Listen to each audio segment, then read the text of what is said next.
ഇന്ത്യയുടെ വലിയൊരു തലവേദന അവസാനിക്കാൻ പോവുകയാണ്. പ്രതിരോധ മേഖലയിൽ ഇന്ത്യ വമ്പൻ രീതിയിൽ തന്നെയാണ് മുന്നോട്ട് പോകുന്നത് എങ്കിലും സ്വന്തമായി ഒരു എഞ്ചിൻ വികസിപ്പിച്ചെടുക്കുക, നിർമ്മിച്ചെടുക്കുക എന്ന കാര്യത്തിൽ ഇന്ത്യ ഇപ്പോഴും പിന്നിൽ തന്നെയാണ്. ഈ ഒരു പ്രശ്നത്തിന് പരിഹാരമായി ഇന്ത്യയുടെ DRDOയും സഫ്രാനും ചേർന്ന് സംയുക്തമായി ഇനി ഇന്ത്യക്ക് വേണ്ടി എഞ്ചിൻ വികസിപ്പിക്കാൻ പോവുകയാണ്. ഇന്ത്യയുടെ യുദ്ധവിമാന പദ്ധതിയെ ത്വരിതപ്പെടുത്തുന്ന ഒരു കരാർ. ഈ പങ്കാളിത്തം എന്നത് ഇന്ത്യയുടെ എയറോസ്പേസ് മേഖലയ്ക്ക് വളരെയധികം ഗുണം ചെയ്യും. കാരണം ഇന്ത്യയുടെ DRDOയ്ക്ക് റഷ്യൻ കമ്പനികളുമായി പ്രവർത്തിച്ച നല്ല പരിചയവുമുണ്ട്. ഈ കമ്പനി യുദ്ധവിമാനങ്ങൾക്കായി നിരവധി പ്രധാന ഘടകങ്ങൾ വികസിപ്പിച്ചെടുത്തിട്ടുമുണ്ട്. നിലവിൽ നിരവധി യുദ്ധവിമാന പദ്ധതികളിൽ ഇത് പ്രവർത്തിക്കുകയും ചെയ്യുന്നുണ്ട്. അതേപോലെ തന്നെ സഫ്രാൻ എഞ്ചിന്റെ വികസനത്തിൽ വിപുലമായ പരിചയമുള്ള ഒരു കമ്പനിയാണ്. അതുകൊണ്ട് തന്നെ DRDOയുടെയും സഫ്രാന്റെയും ഒരു പങ്കാളിത്തം ഇന്ത്യയുടെ എയറോസ്പേസ് മേഖലയ്ക്ക് വളരെയധികമാണ് ഗുണം ചെയ്യാൻ പോകുന്നത്. ഈ ഒരു പങ്കാളിത്തം ഇന്ത്യയുടെ 5ാം തലമുറ യുദ്ധവിമാനങ്ങൾക്കുള്ള എഞ്ചിനുകൾ നിർമ്മിക്കും.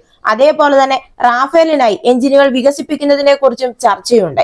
ഇങ്ങനെ സംഭവിക്കുകയാണെങ്കിൽ ഇന്ത്യ എഞ്ചിൻ നിർമ്മാണത്തിന്റെ ഒരു കേന്ദ്രമായി മാറും. കൂടാതെ DRDOയും ഈ പദ്ധതിയിൽ പങ്കാളികളായാൽ ഭാവിയിൽ ഇന്ത്യക്ക് സ്വന്തമായി എഞ്ചിനുകൾ വികസിപ്പിക്കാനും കഴിയും. ഈ പ്രോഗ്രാമിനായി ഇന്ത്യ ഇപ്പോൾ ക്യാബിനറ്റ് കമ്മിറ്റി ഓൺ സെക്യൂരിറ്റിയിൽ നിന്ന് അന്തിമ അംഗീകാരം നേടുന്നതിന് അടുത്തെത്തിയിരിക്കുകയാണ്. ഈ കരാറിന് കീഴിൽ 110 മുതൽ 120 KN ക്ലാസ് ടർബോഫാൻ ജെറ്റ് എഞ്ചിനായിരിക്കും സംയുക്തമായി വികസിപ്പിക്കുന്നത്.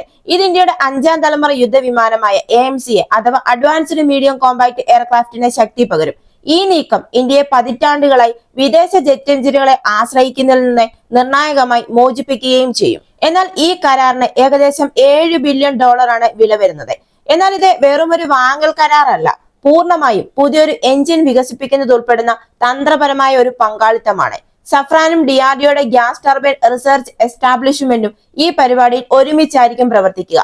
എഞ്ചിൻ സാങ്കേതിക വിദ്യയിലും ഭൗതിക സ്വത്തവകാശത്തിലും ഇന്ത്യ പൂർണ്ണ നിയന്ത്രണം നിലനിർത്തിക്കൊണ്ട് ഇന്ത്യയിൽ പൂർണ്ണമായും തദ്ദേശീയമായ ഒരു ജെറ്റ് എഞ്ചിൻ ആവാസ വ്യവസ്ഥ സൃഷ്ടിക്കുക എന്നതാണ് ഈ പദ്ധതിയുടെ ലക്ഷ്യം. ഇതേ രീതിയിൽ തന്നെ അമേരിക്കയും ഇന്ത്യക്ക് വേണ്ടി ഒരു കരാർ നീട്ടിയിരുന്നു. അമേരിക്കയുടെ GF14 എഞ്ചിന്റെ കരാർ. ഈ കരാർ എന്ന് പറയുന്നത് തികച്ചും വ്യത്യസ്തമാണ്. ഈ കരാറിൽ മുൻകൂട്ടി നിർമ്മിച്ച എഞ്ചിന്റെ ലൈസൻസ് നിർമ്മാണവും പരിമിതമായ സാങ്കേതിക കൈമാറ്റവും മാത്രമാണ് ഉണ്ടായിരുന്നത്.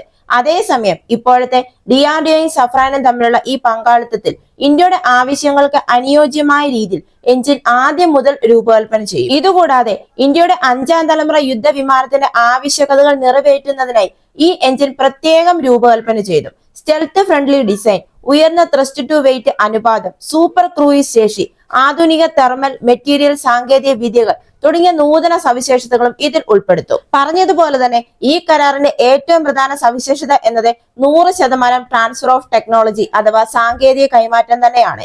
എഞ്ചിൻ ഡിസൈൻ കോഡുകൾ, advanced metallurgy, single crystal blade നിർമ്മാണം, ഹോട്ട് സെക്ഷൻ മെറ്റീരിയലുകൾ, തെർമൽ ബാരിയർ കോട്ടിങ്ങുകൾ, അഡ്വാൻസ്ഡ് ഡിജിറ്റൽ എഞ്ചിൻ നിയന്ത്രണ സംവിധാനങ്ങൾ എന്നിവയിലേക്കുള്ള പൂർണ്ണ ആക്സസ് ആണ് ഇതിൽ ഉൾപ്പെടുന്നത്. അതേപോലെ തന്നെ ഈ കരാറിൽ ഒരു സംയുക്ത ഭൗതിക സ്വത്തവകാശ ചട്ടക്കൂടുകൂടെ ഉൾപ്പെടുന്നുണ്ട്. അതായത് ഇന്ത്യ ആയിരിക്കും ഭാവിയിൽ എഞ്ചിന്റെ നവീകരണങ്ങൾ, പുതിയ വകഭേദങ്ങൾ, കയറ്റുമതി എന്നിവയെ കുറിച്ചുള്ള എല്ലാ തീരുമാനങ്ങളും ഇന്ത്യയുടെ മാത്രം നിയന്ത്രണത്തിലായിരിക്കും. എന്തുകൊണ്ടും ഇപ്പോൾ ഈ കരാർ സഫ്രാനുമായി DRDOയുടെ ഈ പങ്കാളിത്തം ഇന്ത്യയെ സംബന്ധിച്ചിടത്തോളം വളരെയധികം നിർണായകമായ ഒരു ഘട്ടം തന്നെയാണ്. അമേരിക്കയെക്കാട്ടിലും സഫ്രാൻ 100% സാങ്കേതിക വിദ്യയും കൈമാറുന്നത് കൊണ്ട് തന്നെ ഈ ഒരു പങ്കാളിത്തവുമായി മുന്നോട്ട് പോകാൻ തന്നെയാണ് ഇന്ത്യയുടെ തീരുമാനം. ഇതുപോലെയുള്ള വാർത്തകൾക്ക് വേണ്ടി മറക്കാതെ തന്നെ ഈ ചാനൽ ഒന്ന് സബ്സ്ക്രൈബ് ചെയ്യുക. ഈ വീഡിയോ ഇഷ്ടമായെങ്കിൽ ഒരു ലൈക്ക് തരിക. മറ്റൊരു വീഡിയോയുമായി വീണ്ടും കാണാം.